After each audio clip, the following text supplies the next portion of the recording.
Mari kita berdoa. Bapa Surgawi, Bapa yang kami sembah dalam nama anak-Mu Tuhan Yesus, sungguh kami sangat bersyukur berterima kasih kepadamu Bapa untuk segala kasih dan kebaikan kemurahan Tuhan yang masih Tuhan berikan kepada kami sampai dengan pagi hari ini. Kami boleh tidur dengan tenang, bangun dengan selamat, dengan tidak kekurangan suatu apapun. Itu semua karena kebaikan dan kemurahan Tuhan. Sebelum kami mulai aktivitas kami pada pagi hari ini, izinkan kami untuk bersekutu dengan Tuhan, berdoa, memuji muliakan nama Tuhan, dan mendengarkan kebenaran firman Tuhan melalui channel YouTube ini. Berbicara bagi kami Tuhan, nyatakan kuasa-Mu, nyatakan isi hati-Mu, karena kami telah siap untuk mendengarkan kebenaran firman Tuhan.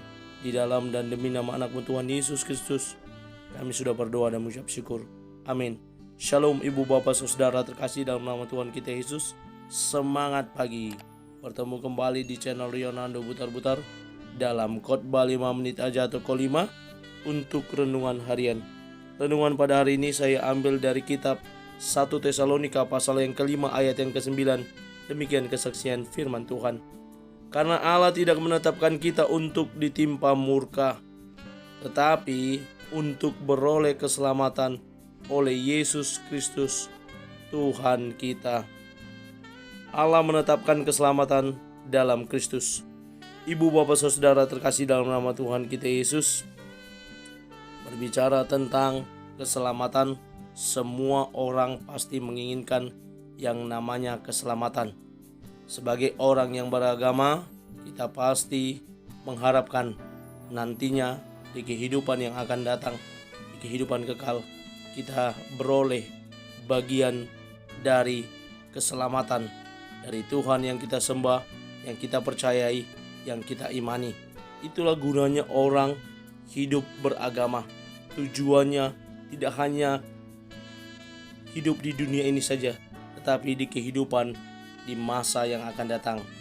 Ibu bapak saudara terkasih dalam nama Tuhan kita Yesus, surat Tesalonika adalah surat yang ditulis Rasul Paulus, berisikan berita tentang keadaan di akhir zaman. Keadaan yang dimaksud adalah keadaan dunia menjelang kedatangan Kristus yang kedua.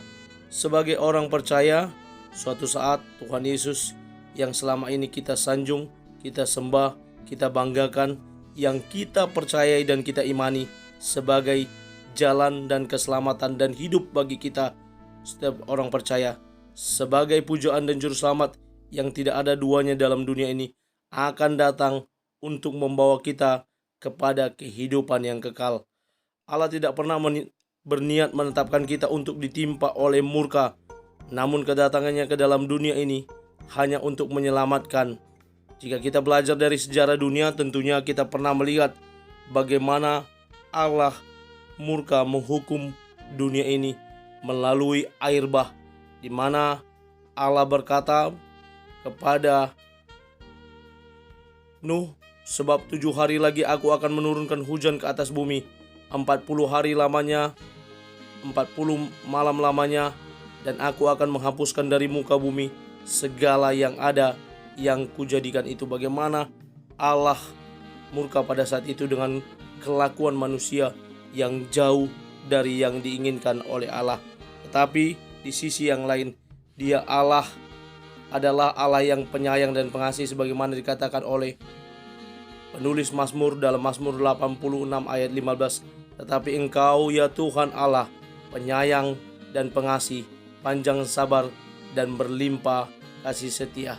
Pernyataan yang dituliskan oleh penulis Mazmur ini mau menunjukkan karakter dan sifat kepribadian Allah yang paling menonjol dan dominan, bahkan paling banyak dinikmati oleh manusia dan umatnya, bahwa Tuhan adalah pengasih dan penyayang serta panjang sabar dan berlimpah kasih setianya.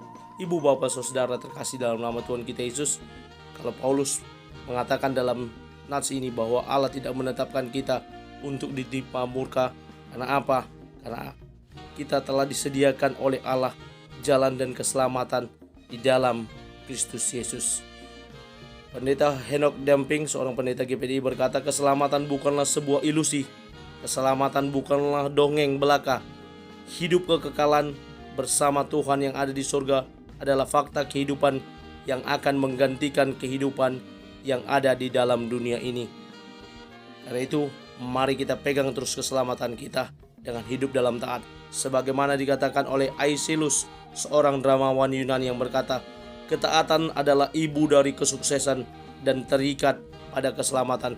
Ketika kita hidup dalam ketaatan, maka keselamatan yang telah kita peroleh itu akan terus kita jaga, akan terus kita hidupi, sembari menjadi berkat bagi orang lain, bermanfaat bagi banyak orang dengan segala yang ada yang kita miliki. Tidak hanya berupa materi, tetapi apapun yang kita miliki, kita boleh menjadi berkat bagi banyak orang. Mari kita kerjakan keselamatan yang telah disediakan Allah dan telah kita terima di dalam Kristus dengan hidup dalam ketaatan. Amin. Kita bersatu dalam doa. Bapa Surgawi, Bapa yang kami sembah dalam nama anak-Mu Tuhan Yesus, terima kasih untuk firman-Mu Tuhan pada pagi hari ini yang boleh menerangi hidup kami, bahwa keselamatan telah kami peroleh di dalam Tuhan.